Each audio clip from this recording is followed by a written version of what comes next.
Smart saving plan తో మీ ఆత్మీయులకు ఉజ్వలమైన సురక్షితమైన జీవితం అందించండి. టాటా ఏఏతో ఇది సాధ్యం.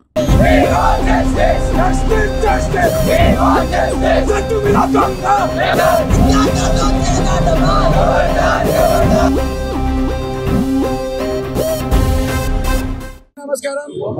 ఇవాళ మనం ఏబీవీపీ హిందూ శాఖ ఆధ్వర్యంలో ఈరోజు ఎన్టీఆర్ చౌరస్తా వద్ద రేవంత్ రెడ్డి దిష్టిబొమ్మ దానం చేయడం జరిగింది. ఈ రేవంత్ రెడ్డి ప్రభుత్వం వచ్చినప్పటి నుంచి విద్యార్థులకు కునుకులే కూడా చేస్తున్నాడు. ఈ స్కాలర్షిప్లు విడుదల చేస్తాడు. సంక్షేమ ఈ హాస్టళ్లలో కానీ ఫుడ్ మంచిగా ఉంటలేదు. 52 మంది విద్యార్థులు చనిపోయినా కూడా ఈ రేవంత్ రెడ్డి పట్టించుకుంటలేదు. అక్కడ ఎక్కడ సినిమా హీరో అల్లు అర్జున్ పట్టించుకుంటున్నాడు రేవంత్ రెడ్డి, ఇక్కడ విద్యార్థులను పట్టించుకుంటున్నాడు. ఏ విద్యాశాఖ అయితే తన కింద పెట్టుకొని ఆధ్వర్యంలో ఉంచుకున్నాడో ఆ విద్యాశాఖ కూడా బరాబర్ పట్టించుకుంటాడు.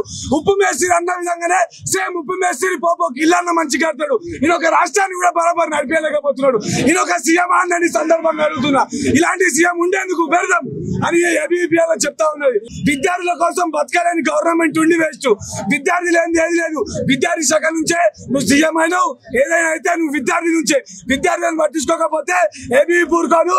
ఇలాగే రాస్తారోకలు చేస్తూ నీ మంత్రులను నీ కాంగ్రెస్ ఎక్కడ అద్దుకుంటామని ఏబీవీపీ చెప్తా ఉన్నది. ఈ రోజు నమస్తే. అఖిల భారతీయ విద్యార్థి పరిషత్ హిందూ శాఖ ఆధ్వర్యంలో ఈ రోజు నిరసన కార్యక్రమం చేపట్టడం జరిగింది. ఎందుకంటే ఈ రోజు చూసుకున్నట్లయితే తెలంగాణ రాష్ట్రంలో ఈ రోజు 8,300 కోట్ల స్కాలర్షిప్ పెండింగ్ లో ఉండడం జరిగింది. ఇప్పటికి కూడా నిమ్మకు నీరెత్తుగా ఈ రోజు ఈ రాష్ట్ర ప్రభుత్వం ప్రవర్తిస్తా ఉంది. ఎందుకంటే నువ్వు తెరకెక్కింది విద్యార్థులకు బాగు చేస్తా అని, కానీ నువ్వు అసెంబ్లీలో మాట్లాడక ఈరోజు విద్యార్థుల పైన చిత్తశుద్ధి లేకుండా చేస్తా ఉన్నాం.